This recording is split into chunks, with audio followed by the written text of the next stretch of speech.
Nima bu? Yo'q, biz devorga aylanmoqdamiz.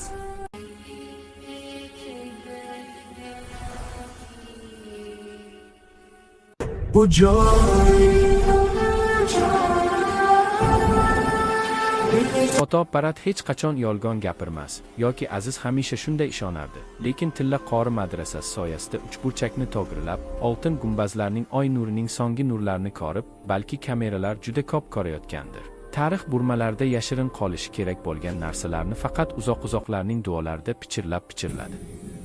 Sentyabr oyining issiq oqshomiga qaramay, qizi Malika uning yonida titrab turardi. Tungi soat 2 da Registon maydonining bepoyon boshligida turgan barmoqlari kamerasiga oralib turardi. Uch madrasa ularning atrofida jimjimador devlardek ko'rinib turardi. Ularning murakkab ko'k qoshinlari ozga dunyoviy lyuminessensiya bilan urgandek tuyulardi.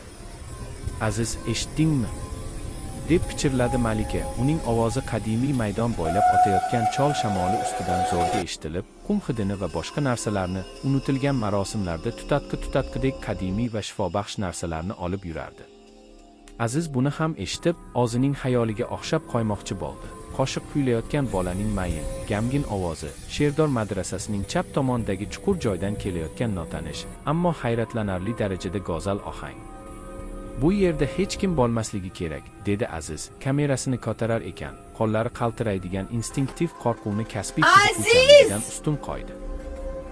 Ular ovoz kelayotgan tomon harakatlandilar. Qadam tovushlari bombosh maydon bo'ylab aksado berib, uni ko'rdilar. 8 yoshdan oshmagan, asrlar o'tmagandek ko'rinadigan kiyimlarda, madrasaning ulkan ariqli kirish eshigida turgan. Qora ko'zlari sayqallangan obsidiandek oy nurini aks ettirib turardi. Uka, bu yerda nima qilib yuribsiz? Malika o'zbekcha baqirdi. Onalik instinkti Azizning yelkasida tutgan qoliga qaramay oldinga intildi. Bola so'z bilan javob bermadi. Buning o'rniga u jilmayib qo'ydi. Bu shunday yosh chehra uchun juda bilimdon, juda qadimiy tabassum va o'girilib, madrasa ichkari zulmatiga kirdi. Qiziqishdan kuchliroq, mantiqdan kuchliroq nimadir tortgan Aziz va Malika munozaralarsiz, hatto ongli qarorlarsiz ham oyoqlarini ergashtirdilar. Ular ostonadan otishlari bilanoq Aziz buni his qildi. Havoning nozik siljishini, bosimning o'zgarishini go'yo bir olamni ikkinchi olamdan ajratib turuvchi ko'rinmas pardadan o'tgandek. Ichki hovli tanish bo'lishi kerak edi. U uni kunduzi o'nlab marta suratga olgan edi, lekin endi devorlar balandroq, soyalar chuqurroq bo'lib tuyuldi va qo'shinlardagi murakkab geometrik naqshlar o'zini buvisi aytib beradigan yarim unutilgan bolalik voqealardan deyarli tanigan ramzlarga aylantirib ko'rindi. Aziz, kamerangizga qarang, dedi Malika va u displeyga qarasa. Xona muzlab ketdi. Vaqt tamgasida 2024 emas, 1417 ko'rindi. Raqamlar o'rtasida miltillashdi. 3465. Oh. Asrlar davomida go'yo qurilmaning o'zi ular qachon yoki qayerda ekanliklarini bilmay qolgandek. Bola endi ulardan oldinda, Aziz kunduzgi tashriflarda yo'qligiga qasamyod qilishi mumkin bo'lgan tor zinapoyaga ko'tarilib, ular har qadam bosgan sayin atrofdagi me'morchilik o'zgarib, qarib, yanada nafis bo'lib ketdi. Devorlari freskalar bilan qoplangan, tarixiy ma'lumotlarga ko'ra, asrlar oldin vayron qilingan. Ular madrasa tepasidagi dumaloq xonaga, binoning tashqi geometriyasiga zid bo'lgan, aql bovar qilmaydigan darajada katta va miltillovchi moy chiroqlar bilan to'ldirilgan xonaga kirib, aylanada o'tirgan o'nlab figuralarga, qadimiy libos kiygan, yuzlari tantanali niqoblar ortiga yashiringan, qo'llarini ko'tarib duo o'qiyotgan holda raqs tushayotgan o'nlab figuralarga soya solib turardi. Bola aylana markazida turdi va Aziz sof instinkt bilan kamerasini ko'tarar ekan, u yalang'och ko'zlari to'liq anglay olmaydigan narsalarni vizor orqali ko'rdi.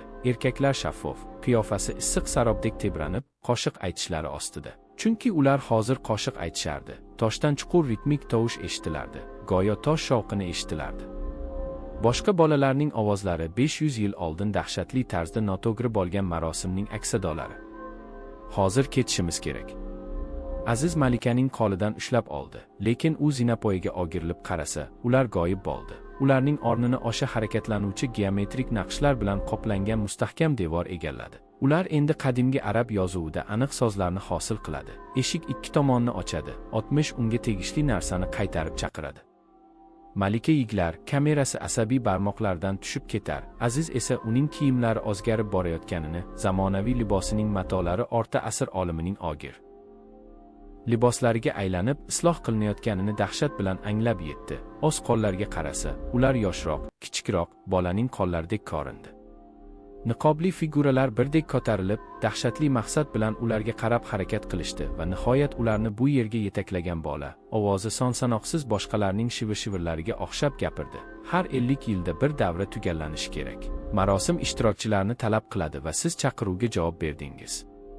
Azizning barmog'i kameraning deklaner tugmachasini topdi va uni hovliqib bosdi. Chaqmoq kamerada chaqmoqdek portladi va o'sha qisqa chaqnash lahzalarida u haqiqatni ko'rdi. Uning ekranida ular bo'lgan kamerani emas, balki tashqaridagi maydonni ko'rgan fotosuratlarni ko'rdi. Bu yerda aynan o'ziga o'xshagan ikki figura va malika qotib qolgan, yuzlari qotib qolgandek qotib qolgan edi. Asta-sekin madrasa devorining koshinlariga singib, sayyohlar yo'qolganlarning saqlanib qolgan hayqiriqlariga qarashlarini bilmagan holda, asrlar davomida suratga oladigan bezak naqshlarning bir qismiga aylandi.